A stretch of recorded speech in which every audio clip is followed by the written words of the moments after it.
বরগুনার তালতলীতে কৃষি জমিকে অকৃষি দেখিয়ে অবৈধভাবে দখলের অভিযোগ তালতলী কয়লাভিত্তিক তাপবিদ্যুৎ কেন্দ্র কর্তৃপক্ষের বিরুদ্ধে। ১৯৬০ সাল থেকে ২০১৩ সাল পর্যন্ত বিভিন্ন সময় ৮২টি অসহায় ও ভূমিহীন পরিবারকে ১৫৭ একর কৃষি খাস জমি বন্দোবস্ত দেয় ভূমি অফিস। কিন্তু ২০২৩-এর ২০ জুলাই কোনো নোটিশ ছাড়াই এসব জমির বরাদ্দ বাতিল করে সংশ্লিষ্ট কর্তৃপক্ষ। ২০২৩ সালে তালতলীতে নির্মিত ৩০৭ মেগাওয়াট তাপবিদ্যুৎ কেন্দ্র নির্মাণের জন্য এসব জমি বরিশাল ইলেকট্রিক পাওয়ার কোম্পানিকে দেয়া হয়েছে বলে জানিয়েছে ভূমি মন্ত্রণালয়।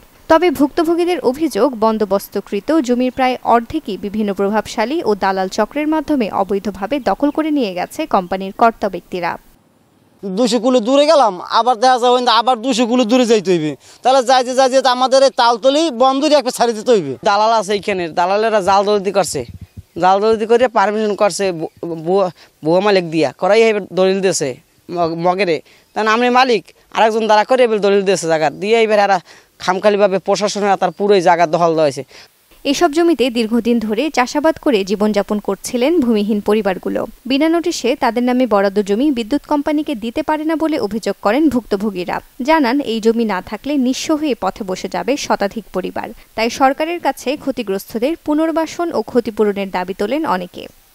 আমরা যারা জমির মালিক প্রকৃত, আমরা দাবি করি আমাদের বিগত ৪০ বছর আগে আমাদের পারমিশন দলিল আছে রাখাইনদের কাছ থেকে। ব্রিটিশ পিরিয়ডে রাখাইনদের নামে ৭.৫ একর করে কার্ড দিছিল, ওই কার্ড আবার পারমিশনের মাধ্যমে আমাদের কাছে বিক্রি করছে রাখাইনরা।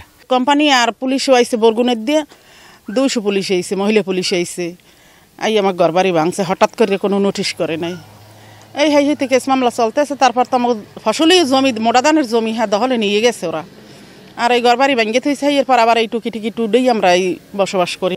এ বিষয়ে তালতলী উপজেলা ভূমি কর্মকর্তার দাবি, বন্দোবস্ত নেওয়া জমির মালিকরা সরকারি শর্ত ভঙ্গ করায় বন্দোবস্ত বাতিল করা হয়েছে।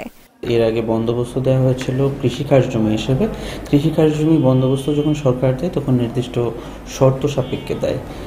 যিনি এই বন্দোবস্ত গ্রহীতা থাকবেন তিনি যদি এই বন্দোবস্তের শর্তগুলো ভঙ্গ করেন তখন অটোমেটিকলি জেলা প্রশাসক মহোদয় এটাকে খাস খতিয়ানভুক্ত করতে পারেন।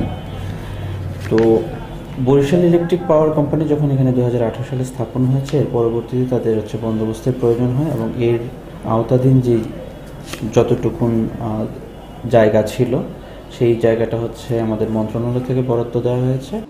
২০১৭ সালে বরগুনার তালতলী উপজেলার পায়রা নদীর বঙ্গোপসাগর মোহনায় অন্তত ২৫০ একর জমি নিয়ে গড়ে উঠেছে কয়লাভিত্তিক এ তাপবিদ্যুৎ কেন্দ্রটি। Desk report, channel 24।